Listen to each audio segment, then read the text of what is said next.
Hi, I'm Wayne Allen Root for PersonalLiberty.com. Can the GOP possibly, really be this stupid? It appears many in the GOP Congress are suddenly willing to raise taxes.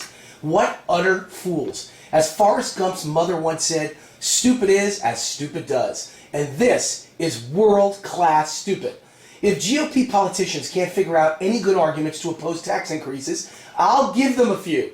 First of all, Obama and the Democrats argue that the wealthy don't pay their fair share. Really? The top 1% now pay 40% of all taxes. That's not fair? What's enough? They also account, according to the New York Times, for 33% of all consumer spending and 30% of all charitable giving. So if everyone agrees that allowing a tax increase on the middle class in the midst of an economic crisis is bad for the economy, why would it be okay to raise taxes on the group that makes 33% of all purchases in the economy?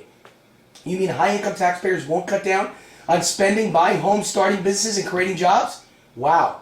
If that's true, monkeys can fly, hell is frozen over, and Democrats can defy the forces of gravity. Only those totally ignorant about the economy, those who have never actually created a job, believe the fairy tale that taking money away from the top spenders, investors, and job creators isn't going to further damage the economy. Secondly, Obama claims that it's fair to go back to Clinton-era tax rates. Well, that's just not true. Under Clinton, there was no Obamacare. The new health care law raises taxes dramatically on the highest income earners. So by combining income tax increases, the biggest in history, with Obamacare taxes, the highest earners will pay substantially more than under Clinton. In other words, Obama's a liar.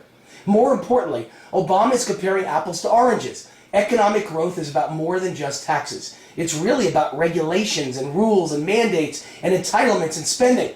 So the next time Obama suggests it's fair to go back to Clinton-era tax rates, the GOP should say it's only fair to go back to Clinton-era spending regulations and welfare reform. Let's agree to roll back all spending, all entitlement increases, all government programs, and all regulations enacted since Bill Clinton was president. That's the only compromise the GOP should agree to. Obama and the Democrats also love to point to Ronald Reagan as a man willing to raise taxes.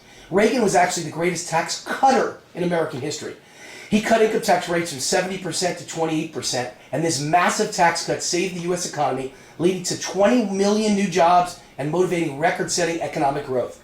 But after all that massive tax cutting created the greatest economic expansion in history, only then did Reagan agree to compromise and raise a few taxes in return for serious spending reduction.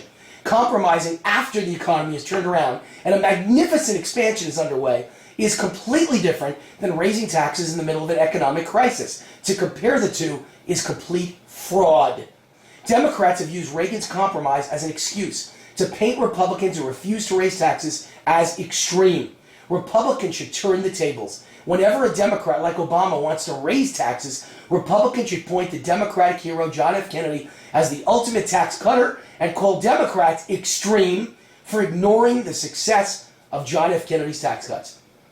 I'm also sick of hearing Democrats call today's tax rates historically low. That is once again a lie. There are many factors that determine your tax bill, like deductions and tax credits. Overall, we're all paying the highest taxes ever. That's why Tax Freedom Day is now set at April 3rd. That means the average taxpayer has to give the government all of his or her money until April 3rd just to pay your tax burden. Yet in the year 1900, Tax Freedom Day was January 22nd. Facts don't lie, folks. If taxes are low, as Obama keeps claiming, why does it take until April to pay your taxes versus mid-January in 1990? Because Obama's a liar. Our tax burden is about the highest in history right now. Perhaps stupidest of all is the idea of raising revenue instead of taxes. Republican politicians spout this lie all day long. You can't claim to be against tax increases, but then vote to raise revenues by eliminating deductions. If my taxes go up, what difference does it make how it gets there? If I used to owe $10,000 to the IRS, but now I owe $15,000, didn't I just lose another $5,000? Does it matter if tax rates went up or my deductions were eliminated? You can disguise your words, but you can't hide the truth. Here's some economic common sense for all you ignorant members of Congress. This entire Great Depression, too, was created by the collapse in residential real estate values. If you reduce or eliminate the mortgage deduction for upper income taxpayers, you will automatically wipe out 1/3 of the value of every high-end home in America.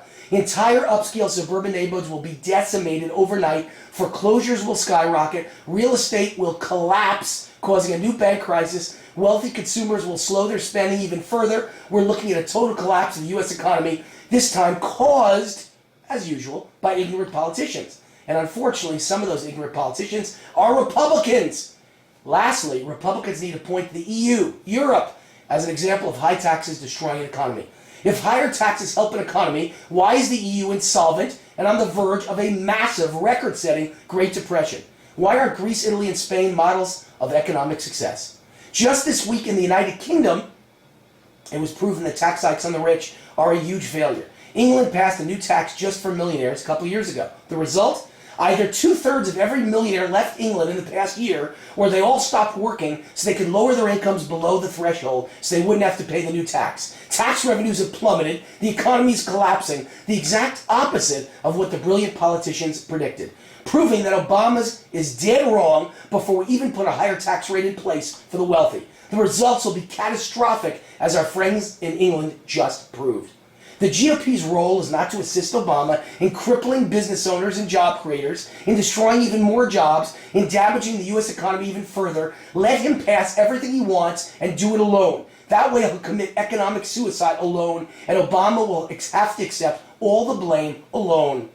But to go along with Obama would not just hurt the U.S. economy, it would be brand suicide for the Republican Party. Either you stand for lower taxes, smaller government, economic freedom, or you don't. Let's all hold the Republican Party feet to the fire. I'm Wayne Allen Root for Personal Liberty. See you next week, same time, same place. God bless America.